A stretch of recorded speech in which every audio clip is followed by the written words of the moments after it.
धतूरे का जो पुष्प है उसको 2 जगह पर समर्पित किया जाता है।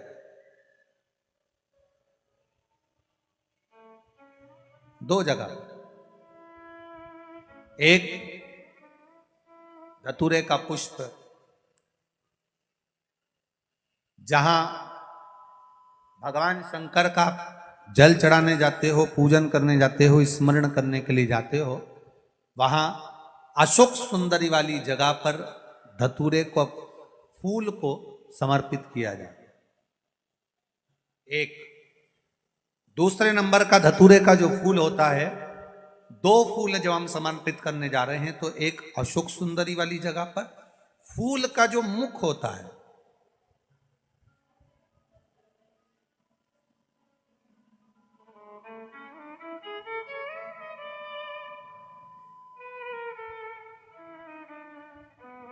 मान लो ये फूल है धतूरे का। वैसे तो धतूरे का फूल लंबा होता है, आपने दर्शन किए किस किसने करे ना, सबने दर्शन। धतूरे का फूल लंबा होता है। अब वो लंबा जो पुष्प है उसका जो खिला हुआ भाग है, जो खिला हुआ और पीछे की जो डंडी है, तो अशोक सुंदरी वाली जगह पर जब हम समर्पित करते हैं, अशोक सुंदरी वाली जगह पर जब हम उसको चढ़ाते हैं, तो जैसे ये शिवलिंग है और यहाँ सामने अशोक सुंदरी की जगह है, तो जो अशोक सुंदरी वाली जगह पर हम पुष्प समर्पित करते हैं तो खिला हुआ जो भाग है, जो खिला हुआ भाग है, उसको इस तरह से रखते हैं कि शिवलिंग की ओर उसका खिला भाग जाए और डंडी का भाग इधर गणेश जी, कार्तिकेय जी और 33 कोटि जो देवी देवता हैं उस ओर उसका भाग जाए। उसका भाग ऐसा समर्पित। एक दूसरा, शिवलिंग पर जब हम धतूरे का पुष्प समर्पित करते हैं, शिवलिंग पर जब हम धतूरे का पुष्प समर्पित करते हैं तो उस फूल का खिला हुआ जो भाग होता है उसका मुख हमारी ओर होना चाहिए। अर्थात डंडी का मुख जब शिवलिंग पर चढ़ाएंगे तो डंडी का मुख उधर हो और खिला हुआ भाग हमारी ओर। बहुत अंतर है महाराज। जैसे बेलपत्री चढ़ाते हैं तो बेलपत्री चढ़ाते समय डंडी का मुख अपने ओर कर लेते, पत्तियों का मुख उधर कर देते, तो खिला हुआ जो भाग है वो हम अपनी ओर रख लेते। अब कनेर का पुष्प इससे विपरीत में चलता है। कनेर का जो पुष्प होता है उसकी डंडी का मुख हम अपनी ओर रख लेते हैं और खिला हुआ भाग महादेव की ओर कर देते हैं। वो थोड़ा विपरीत हो जाता। तो शिव तत्व कह रहा है, भगवान शंकर का संवाद कर रहा है, शिव महापुराण की कथा कर रही है। 2 स्थान धतूरे के पुष्प को समर्पित करने के लिए दिए। कौन कौन सा स्थान है? जम के बोलो। पहला, जम के बोलो। अशोक सुंदरी के स्थान पर खिला हुआ भाग कहां होना चाहिए? महादेव की और डंडी का भाग जहां 33 कोटि देवता हों, गणेश जी, कार्तिकेय हों, उस ओर। और दूसरा, देवादिदेव महादेव के शीश की पंचमी। कौन सी तिथि? पंचमी। चाहे वो शुक्ल पक्ष की हो, चाहे वो कृष्ण पक्ष की। श्रावण महीने की पंचमी के दिन शंकर भगवान पर जिस परिवार के व्यक्ति का कांवड़ जल हमने बताया है आपको, जरूरी नहीं है कि डंडा बांधकर 2 कांवड़ के जल के लोटे लेकर जाओ, आप अपने हाथ में भी 2 पात्र लेकर जा सकते हैं।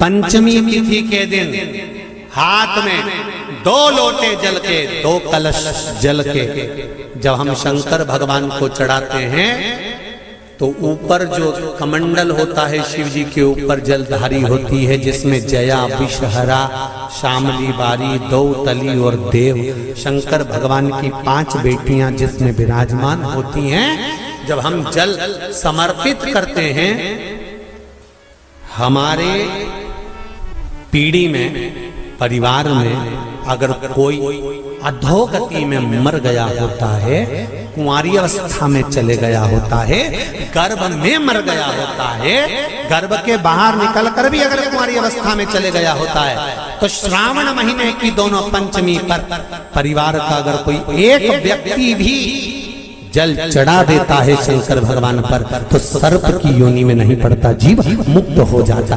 प्रेत योनि में सर्प की योनि से मुक्त हो जाता।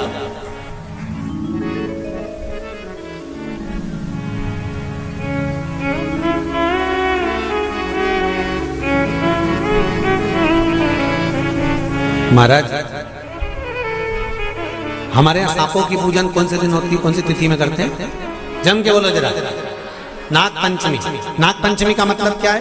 सांपों की पूजन करो। नाग पंचमी का मतलब होता है शंकर जी के मंदिर में जाकर एक लोटा जल समर्पित कर दो। उसका कारण क्या है कि हमारे परिवार में, हमारे कुटुंब में कोई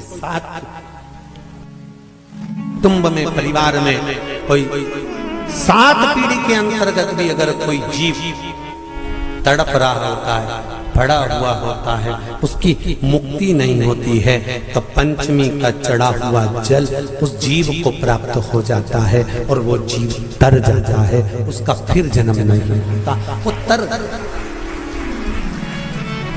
इसको मुक्तता का,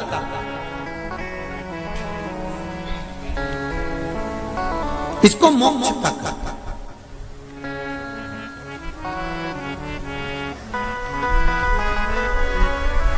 ये मुक्ति, ये मोक्ष, इसी को कहेंगे कि ये मुक्तता।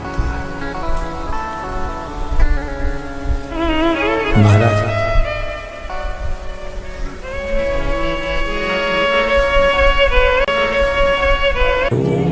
चाहे नाग पंचमी हो, चाहे श्रावण महीने की शुक्ल पक्ष की, चाहे कृष्ण पक्ष की पंचमी हो, और समझ लो अच्छे से, श्रावण महीने की पंचमी के दिन देवाधिदेव महादेव पर चढ़ाई गई शमी पत्र आस्तिक मुनि का नाम लेकर, कौन से मुनि? आस्तिक मुनि का नाम लेकर शमी पत्र को वापस उठाकर उसको अपने दरवाजे की चौखट पर कहीं पर भी या द्वार पर कहीं पर भी एक ओर रख देने पर घर के अंदर, बगीचे के अंदर सर्प प्रवेश नहीं करता। ध्यान रखिए, सर्प प्रवेश नहीं करेगा। शमी पत्र समर्पित करने पर, उस शमी पत्र को आस्तिक मुनि का स्मरण करने, कौन से मुनि है?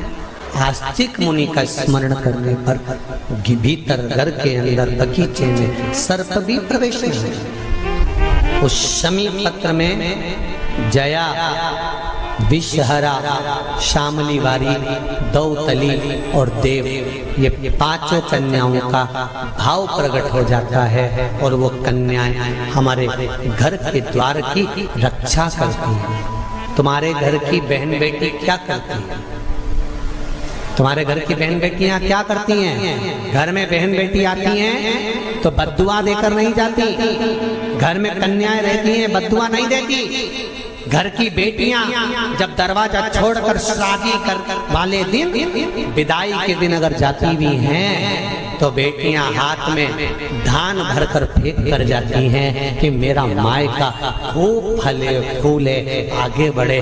छापे लगाकर चली जाती हैं कि हमने हमारी जीवन की सारी दौलत, जीवन का सारा सुख अपने मायके में दे दिया है। वो बेटियां हैं। तो जया, विषहरा, शामली बारी, दौतली, देव, ये उस घर में निवास करती हैं जिससे पंचमी, कौन सी तिथि? पंचमी, चाहे वो शुक्ल पक्ष की हो, चाहे वो कृष्ण पक्ष की। शिव महापुराण की कथा कहती है, आपको सुखानुभव हो जाए। जिंदगी में कभी संपदा कम नहीं हो सकती, संपदा बढ़ती ही चली जाती है। संपदा घट नहीं सकती, बढ़ेगी और घटेगी, कष्ट नहीं आ सकता, रोग बीमारी तकलीफ नहीं आ सकती। आपके लिए तो लाभदायक है, समझ लो ये कथा।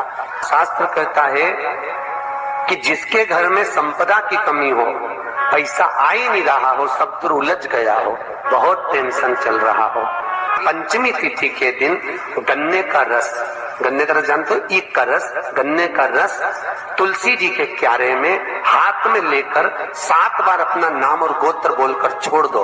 जिंदगी में 3 साल में तो करोड़पति बनकर बैठ जाओगे, कभी लक्ष्मी की कमी नहीं आ सकती।